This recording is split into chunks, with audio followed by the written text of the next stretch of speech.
अपनी तपस्या का और अहंकार बढ़ गया। पहले तो अहंकार था ही कि मेरी ऐसी तपस्या हुई कि हमको पता भी नहीं चला और हमारी जटाओं में पक्षियों ने अंडे बनाए दिए। और आज अपनी शक्ति, मेरी तपस्या से मेरे इतनी शक्ति मुझ में आ गई है कि मेरे नाम मात्र के क्रोध से यह पक्षी भस्म हो गया। अपनी तपस्या का उनको अहंकार आ गया। किसी सदगृहस्थ के द्वार पर जाकर के भिक्षाम दे, सीताराम राधे श्याम कहा, भिक्षा मांगा। लेकिन घर की जो स्वामिनी थी भीतर, वे अपने किसी कार्य में लगी हुई थी, इसलिए भिक्षा देने के लिए जल्दी नहीं आई। तपस्वी को विलंब हुआ तो विलंब में इनको क्रोध आ गया। क्रोध का भाव जब मन में आया तो भीतर से आवाज आई कि तपस्वी जी महाराज, मन में आप क्रोध को स्थान मत दो। मार्ग में आते हुए आपने एक पक्षी को भस्म कर दिया, तो यहां कोई उस तरह का पक्षी नहीं है जिसे आप अपने क्रोध से भस्म कर दोगे। शांत रहो, मैं अपनी सेवा में लगी हूं, अवकाश मिलेगा तो आपको भिक्षा दूंगी, आपको प्रणाम करूंगी, थोड़ी देर खड़े रहो। तो महात्मा के मन में बड़ा आश्चर्य हुआ कि अरे ये घर में रहने वाली, और इसको क्या पता कि मैंने किसी पक्षी को और जला दिया है। कुछ देर के बाद घर की स्वामिनी भिक्षा लेकर के आई, भिक्षा देने लगी। तो तपस्वी ने कहा कि माता, मैं भिक्षा तो बाद में लूंगा, पहले हमको ये बताओ कि आखिर मेरी तपस्या का, पक्षी को जला देने का ज्ञान तुमको कैसे हो गया, तुमको कैसे ज्ञान हो गया, ये बताओ। तो उस माता ने कहा कि देखो, गीता का वाक्य है कि स्वधर्मे निधनम श्रेया पर धर्मो भयावह। अपने धर्म का पालन करने में और कल्याण होता है। श्रेय की प्राप्ति स्वधर्म के पालन करने में हुआ करती है। मैं स्त्री हूं, हमारे पतिदेव हैं, स्त्री का धर्म है अपने पति को ही परमात्मा मान करके और सब प्रकार से उनकी सेवा करना, यह हमारा धर्म है। तो इसलिए मैं अपने पति की सेवा में लगी हुई थी, आपको भिक्षा देने नहीं आ सकी। जब उनकी सेवा पूरी हो गई तब आपके सामने भिक्षा देने के लिए उपस्थित हूं। यह ज्ञान तुमको कैसे हुआ? तो कहा, दूसरा कोई और समाधि तपस्या हमने नहीं किया है, केवल अपने धर्म का निर्वाह केवल पति की सेवा करने से ही, और हमको हमारे घर में ही भगवान का दर्शन होता है और हमको सब कुछ का ज्ञान रहता है, सब कुछ पता रहता है। आपकी तपस्या का, आपके चरित्र का सब हमको पता हो गया, केवल पातिव्रत धर्म से, पति की सेवा करने से।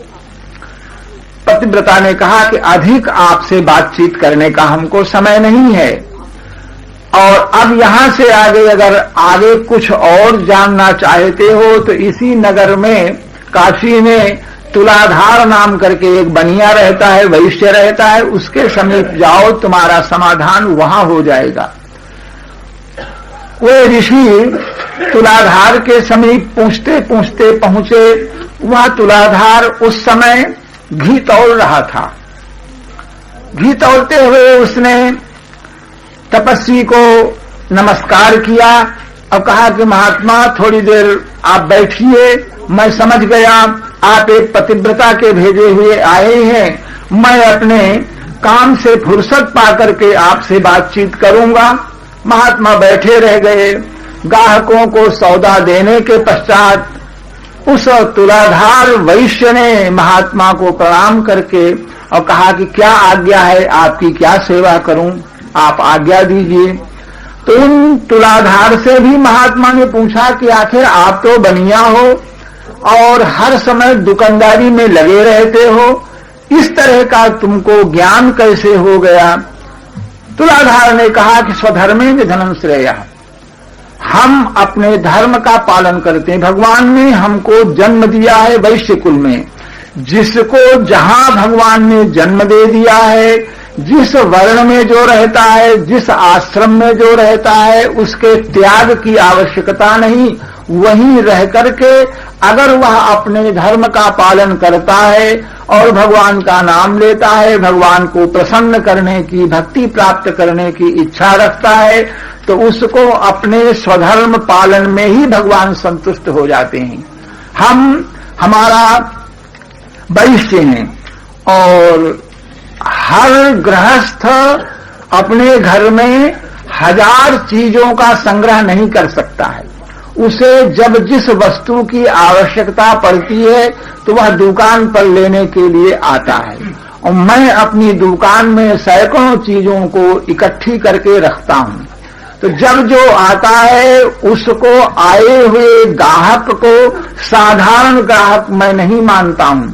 मेरे मन में यही रहता है कि इस रूप से भगवान पधारे हैं, भगवान ही ग्राहक बन करके आए हैं। जिस चीज को वे मांगते हैं, प्रणाम पूर्वक मन में सद्भाव पूर्वक उनको वह वस्तु देता हूं, उचित पैसे लेता हूं, उचित मुनाफा भी लेता हूं। इस तरह से भगवान की सेवा करते करते स्वतः और हमको ज्ञान हो गया। हम समझ गए कि आपको पतिव्रता ने भेजा और आप इस तरह से आए, आपके चरित्र का हमको ज्ञान हो गया, और हमको हमारे घर में ही और भगवान का जो है वह दर्शन होता रहता है। कहीं हमको जाने की जरूरत नहीं, भगवान की कृपा मेरे ऊपर रहती है। इसी बीच और दूसरे ग्राहक आ गए, ग्राहक सौदा मांगने लगे, हमारे ग्राहक आ गए, इनकी मैं सेवा करूंगा, अब आगे अधिक बातचीत आपसे नहीं कर सकता। और अगर एक दूसरा पता बताया कि इस नगर में गांव के बाहर एक धर्म व्याध रहता है, बहेलिया, उसके समीप जाओ। महात्मा उस बहेलिये के समीप आए, वहां आकर के उन्होंने देखा तो वह बहेलिया, जाति का बहेलिया, हिंसा करना जिसका धर्म, लेकिन उसने हिंसा को अपना धर्म न मान करके, भले कोई नीच जाति में उत्पन्न हुआ है, लेकिन हिंसा, चोरी यह किसी का धर्म नहीं हुआ करता है। उससे बातचीत की तो वह भी सर्वज्ञ दिखाई पड़ा। उससे पूछा कि तुम किस साधन को तुमने किया, तुमको ऐसी सर्वज्ञता कैसे हो गई? तो कहा कि महाराज मैं अपने देवता की आराधना करता हूं। कहाँ है तुम्हारे देवता? बोले भीतर विराजमान है, हमको भी दर्शन कराओ। तो ले जाकर के दिखलाया तो वहां पिता माता शैया पर विराजमान थे। कहा कि मेरे यही देवता हैं। इन पिता माता की सेवा करते करते और भगवान की सेवा का ही आनंद हमको अनुभव होता है। अपने पिता माता में ही हमको और भगवान के दर्शन होते हैं।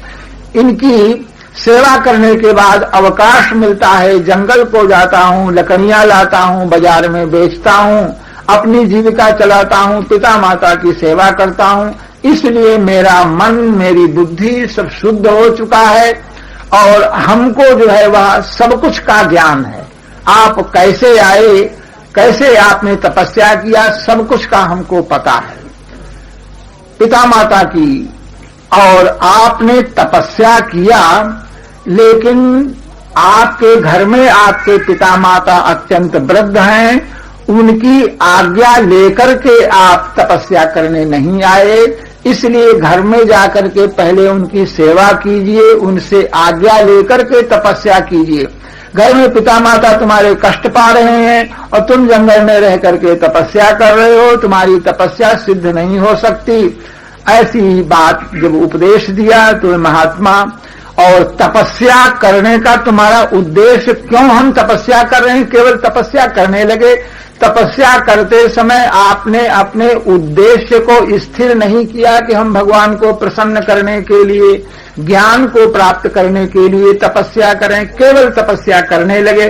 तपस्या से आपका तेज बढ़ गया, लेकिन उस तपस्या से अहंकार हो गया और क्रोध आ गया।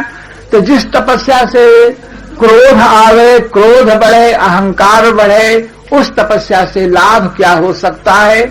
इसलिए क्रोध को, अहंकार को त्याग करके भगवान की भक्ति को प्राप्त करने के उद्देश्य से तपस्या करो, भजन करो, तब तुम्हारा कल्याण होगा। धर्म व्याध की शिक्षा को पा करके अपने पिता माता की भक्ति किया और उसके बाद भगवान का भजन करके वे महात्मा कृतार्थ हुए, भगवान की भक्ति को उन्होंने प्राप्त किया। तात्पर्य सवै पुंसाम परो धर्मो ये तो भक्ति रधोक्षजे। परम धर्म वही है जिसका आचरण करने से और भगवान में भक्ति हो जाए, भगवान में प्रेम हो जाए। ये अजामेल के प्रसंग में ये कहा गया। नाम की महिमा कही गई। भगवान का नाम अन्यत्र, इस नाम की महिमा का बोध कैसे होता है, तो आगे भक्तमाल में श्री नाभाजी ने लिखा है, कबीर कृपाते पद्मनाभ परम धर्म निर्णय कियो। कबीर जी की कृपा से परम तत्व का ज्ञान पद्मनाभ जी को हुआ। पद्मनाभ एक दक्षिण के बहुत बड़े विद्वान थे। संस्कृत के समस्त वाङ्मय को उन्होंने पढ़ा था और शास्त्रार्थ करने की ध्वनि उनको सवार हुई। संपूर्ण भारतवर्ष में घूम घूम करके जहां जाते वहां वहां पंडितों को परास्त करते हुए काशी को आए। काशी में शास्त्रार्थ की घोषणा की। काशी के पंडितों ने मन में विचार किया कि शास्त्रार्थ का इसका अभ्यास बढ़ा चढ़ा है, हम लोग उतने अभ्यासी नहीं हैं और अगर हार जाएं तो काशी की प्रतिष्ठा नष्ट होगी, क्या किया जाए।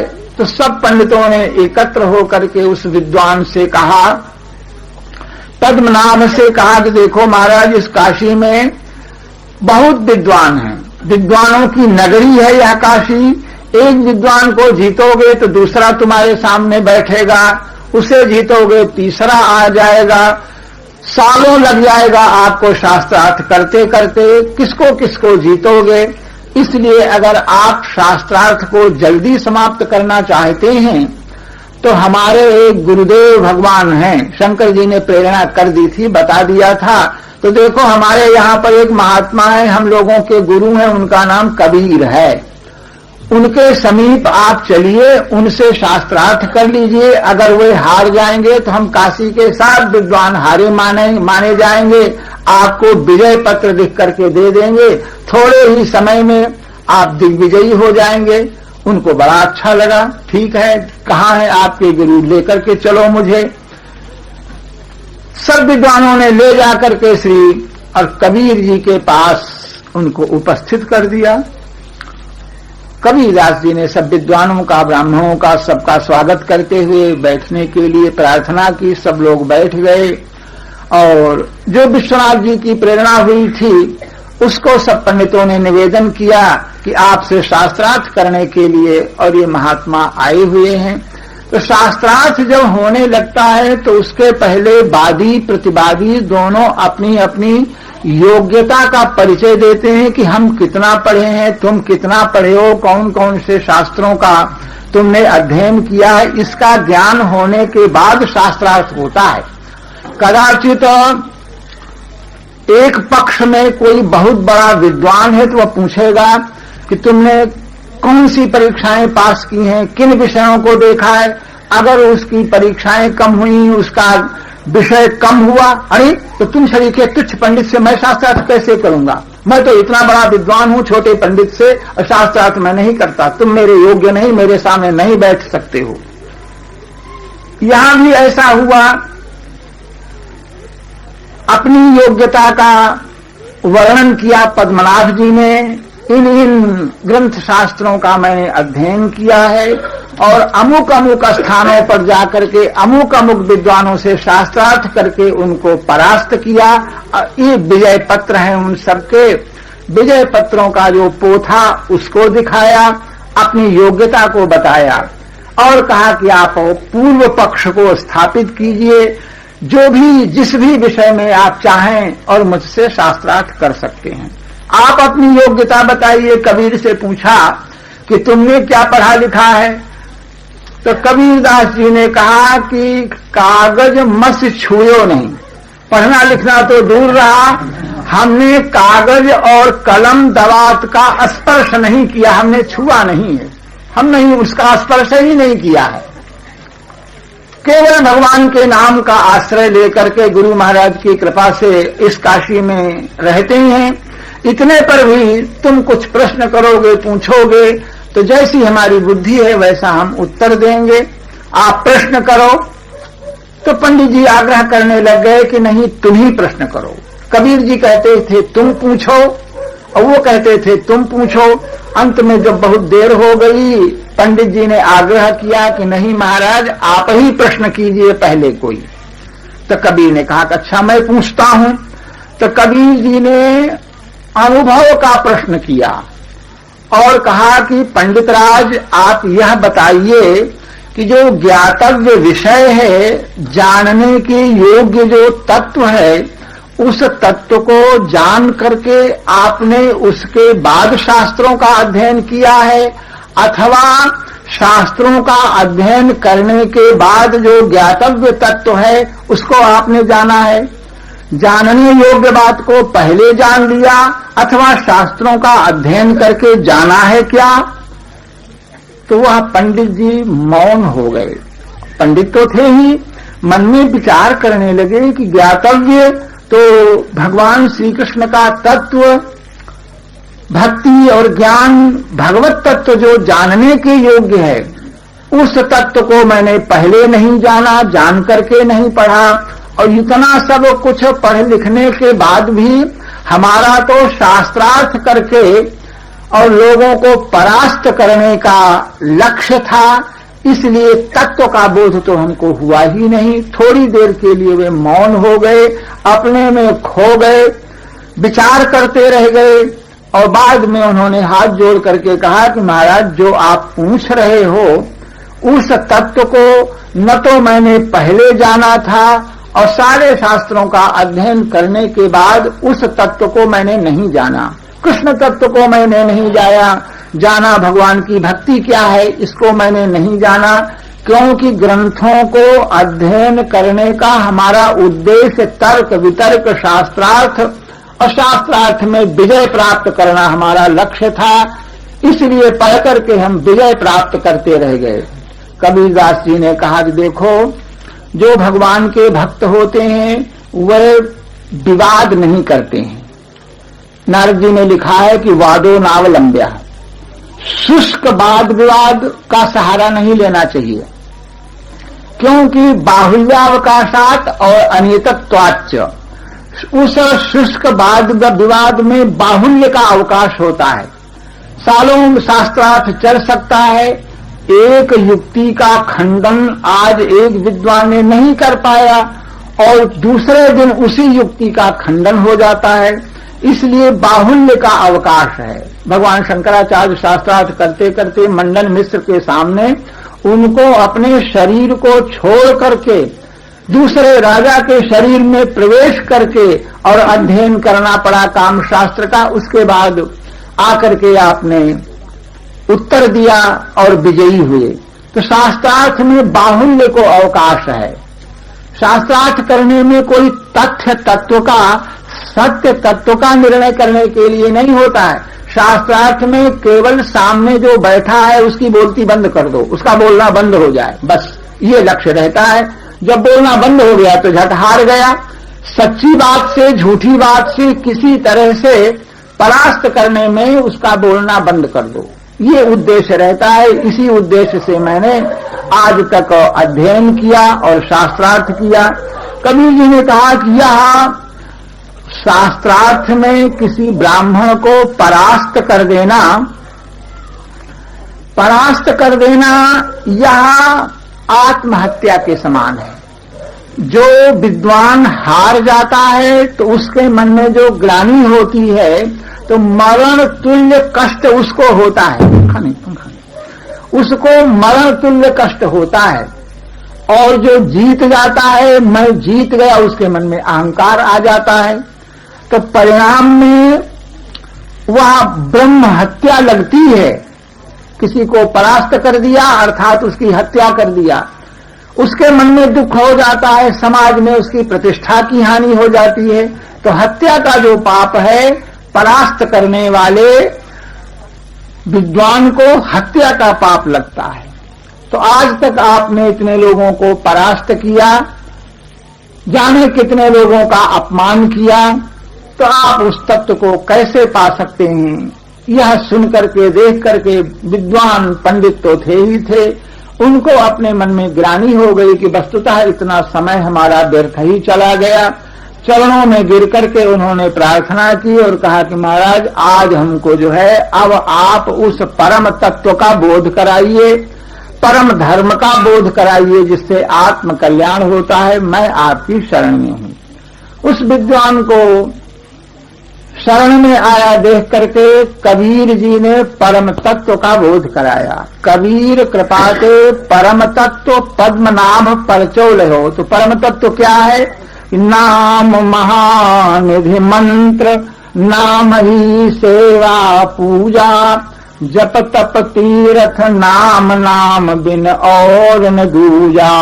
नाम वैर नाम प्रीति, नाम कही नामी बोले, नाम अजामिल साथ, नाम बंधन ते खोले। नाम ही सब कुछ है, नाम ही परम धर्म है और अजामिल उसका साक्षी है। नाम के प्रताप से अजामिल का उद्धार हुआ। कबीर कृपा से, कबीर जी की गुरुदेव की कृपा से इस परम तत्व को, नाम भगवान की महिमा को जानने का कोई दूसरा उपाय नहीं है। गुरुदेव भगवान कृपा करें, स्वयं नाम भगवान कृपा करें तो इस बात का ज्ञान हो जाता है। कबीर जी की कृपा से परम तत्व का ज्ञान हो गया। ज्ञान हो जाने पर अजामिल का नाम लिया था तो अजामिल को जमदूतों से भगवान के पार्षदों ने छुड़ा दिया। हरिद्वार में जाकर बहुत दिन तक अजामिल ने भगवान के नाम का जप किया और जप करने के बाद भक्त अजामिल, अभी तक तो अजा माने माया से मिले हुए थे, अब अजा माया से अमिल माने मुक्त हो करके भगवान के धाम को गए। अजामिल विमान में बैठ करके जब चले तो उनका विमान इतनी तेजी से चला कि मार्ग में जो देवता लोग स्वागत के लिए तैयारी किए खड़े हुए थे उनको स्वागत करने का अवसर नहीं मिला। धीरे धीरे विमान चले तो लोगों को पत्र पुष्प आरती का अवसर मिले, लेकिन अजामिल का विमान भगवान के धाम बैकुंठ की ओर इतनी तेजी से गया तो जो नामाश्रयी है, नाम का जो आश्रय लेने वाले हैं उनकी गति बहुत तेज होती है और बेचारे स्वागत भी करने का अवसर धर्मराज आदि को नहीं मिला। अजामिल भगवान के धाम को गया। उस नाम का परम तत्व का बोध कबीर गुरुदेव की कृपा से पद्मनाभ जी को हो गया। अब भगवान का नाम जपने लगे, काशी में रहने लग गए, कृतार्थ हो गए। एक दिन दशाश्वमेध गंगा के तट पर पद्मनाभ ने देखा कि काशी का एक कोई सेठ जिसके शरीर में कुष्ठ रोग हो गया है, आकर के उस अपने कुष्ठ रोग से उसके मन में इतनी बड़ी आत्मग्लानि हुई कि जीवन भार हो गया। उसने विचार किया कि काशी है, गंगा में डूब करके मैं मर जाऊं सो अच्छा है। डूबने की इच्छा से शरीर में पत्थर बांध करके गंगा में डूबना चाहता था। पद्मनाभ ने देखा, करे क्या, बोले खोल दो, भगवान के नाम की बड़ी भारी महिमा है, नाम का उच्चारण करो, गंगा जी में गोता लगाओ, तुम्हारे सब पाप दूर हो जाएंगे। तो 3 बार भगवान के नाम का उच्चारण करा करके गंगा में गोता लगवा करके पद्मनाभ ने उस सेठ के कुष्ठ रोग को दूर कर दिया। दिव्य उसका शरीर सुंदर हो गया। पद्मनाभ के मन में बड़ी भारी प्रसन्नता हुई। मन में भगवान के नाम की महिमा, गुरुदेव की महिमा का अनुमान करके आज गुरुदेव के चरणों में आकर के आत्मश्लाघा का भाव उदय हो गया था कि मैंने बड़ा भारी कार्य किया, एक डूबते हुए को पाप से मुक्त कर दिया। लेकिन जब कबीर जी के सामने यह बात आई तो कबीर जी ने कहा, करे नाम भास काम करे कहियों कबीर है। इस पाप को मुक्त करने के लिए, पाप से मुक्त करने के लिए 3 बार तुमने भगवान के नाम का प्रयोग किया। इसका अर्थ है कि भगवान के नाम की महिमा का बोध तुमको नहीं हुआ। तो क्या करें? तो कहा कि अभी भगवान के नाम को और जपो। नामाभास से इस तरह के कार्य हो जाते हैं। 3 बार बहुत बड़ा तुमने प्रयोग किया। कबीर की कृपा से पुनः पद्मनाभ ने भगवान के नाम का अनुष्ठान आरंभ किया। नामाश्रयी हुए तो अजामेल प्रसंग यह निर्णय परम धर्म के जान। अजामिल के प्रसंग में परम धर्म का निर्णय हुआ, अर्थात भगवान के नाम की महिमा का निर्णय हुआ।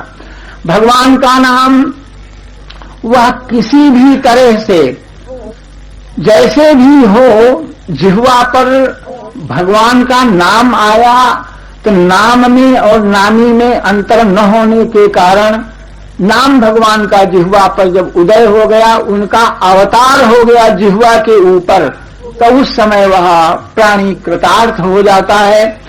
फिर उस नाम के उच्चारण करने का उद्देश्य चाहे कुछ भी हो, किसी भी उद्देश्य से अगर भगवान का नाम उच्चारण किया गया है तो वह नाम अपना फल अवश्य देगा। धोखे में कोई अमृत को पी ले तो अमर हो जाएगा, धोखे में कोई विष को पी ले तो वह मर जाएगा। अनजाने आग को छूने से भी आग जला देती है। तो जो वस्तु शक्ति है वह श्रद्धा की अपेक्षा नहीं रखती है। वस्तु शक्ति जो है वह श्रद्धा हो चाहे न हो, वस्तु जो है अपने प्रभाव को डालेगी। तो नाम भगवान का इतना अधिक प्रभाव है कि वह श्रद्धा की भी अपेक्षा नहीं रखती है।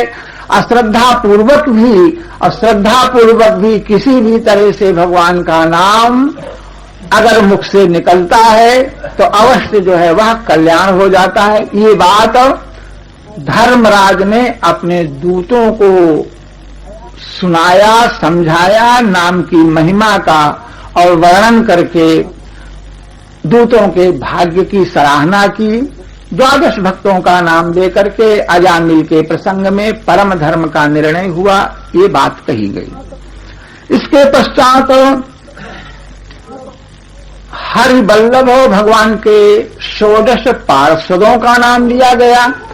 ये पार्षद जय विजय, नंद सुनंद, शील सुशील, चंड प्रचंड आदि नारायण भगवान के पार्षद। स्वभाव सिद्ध सेवा की संपत्ति को इन्होंने जोड़ रखा। नारायण नाम का उच्चारण करते ही पार्षद समीप में आ गए, भगवान की सदा सेवा करते रहते हैं।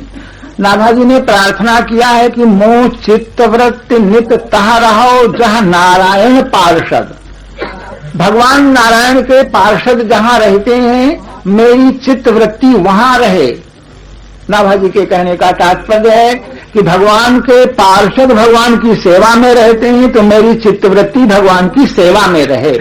सदा सर्वदा हमारी चित्तवृत्ति श्याम सुंदर की सेवा में रहे, ऐसी प्रार्थना शीर्षक में श्री नाभाजी ने की और 16 पार्षदों के नाम का कीर्तन किया, उनके नाम लिए। पुनः इन पार्षदों का जय विजय के शाप का भागवत में वर्णन है। सनकादिक ऋषियों ने शाप दिया और प्रेरिक दिवायो आप। उस शाप में भगवान लक्ष्मी नारायण की ही प्रेरणा थी। पहले तो जय विजय को दुख हुआ, उसके बाद जब भगवान ने कहा कि यह शाप जो हुआ है वह मेरी इच्छा से हुआ, तो यह जान करके इन जय विजय पार्षदों ने उस शाप को अमृत की तरह और पान किया। जिस तरह से कोई अमृत का पान करके प्रसन्न हो, उस तरह से 3 जन्म तक राक्षस दैत्य बनना पड़ेगा। इस शाप को जय विजय ने स्वीकार किया। क्यों? कि हमारे स्वामी की इच्छा है। स्वामी जब यह चाहते हैं कि यह नीचे चल करके दैत्य बन करके और हमारे सामने आवे, हम हमसे शत्रुता करें, भगवान लीला का विस्तार करना चाहते हैं और उसमें हमको माध्यम बनाना चाहते हैं, तो हम तो भगवान के हाथ के खिलौना हैं। भगवान का भक्त जो होता है उसकी अपनी कोई इच्छा नहीं होती है। अपनी इच्छा को भगवान का भक्त भगवान की इच्छा में मिला देता, भगवान की इच्छा के अनुसार और मैं दैत्य बनूंगा, इसमें हमको बड़ी भारी प्रसन्नता होगी। जय विजय को बड़ी भारी प्रसन्नता हुई और दैत्य बनकर के यहां हुए, लीला उन्होंने की और इसके पश्चात पुनः अपने धाम को पहुंच गए। ऐसा कहकर के 16 पार्षदों की विनती की गई, जय विजय का नाम लिया गया। उसके पश्चात एक छप्पय में हरि बल्लभ सब प्रार्थों जिन चरण रेणु आशा धरी, उन भगवान के प्यारे भक्तों की मैं प्रार्थना करता हूं, उनकी वंदना करता हूं, उन्हीं के चरण कमल के रज की मुझको आशा है। उनके चरण कमल की रज ही और हमारा उद्धार करेगी। चरण रज का और वर्णन किया। इस चरण रज की महिमा, वैष्णव पद रज की महिमा को श्रीमद् भागवत में जलभरत जी महाराज ने राजा रघुगण से कहा। रघुगण को उपदेश देते रहे, ज्ञान कर्म भवाटवी आदि अनेक उपदेश दिए, अनेक प्रकार के ज्ञान की शिक्षा दी, भक्ति की शिक्षा दी। लेकिन रघुगण का कहना था कि महाराज आपने उपदेश दिया लेकिन उस उपदेश का प्रभाव मेरे ऊपर नहीं हुआ, तत्व का हमको बोध नहीं हुआ और यह ज्ञान सुस्थिर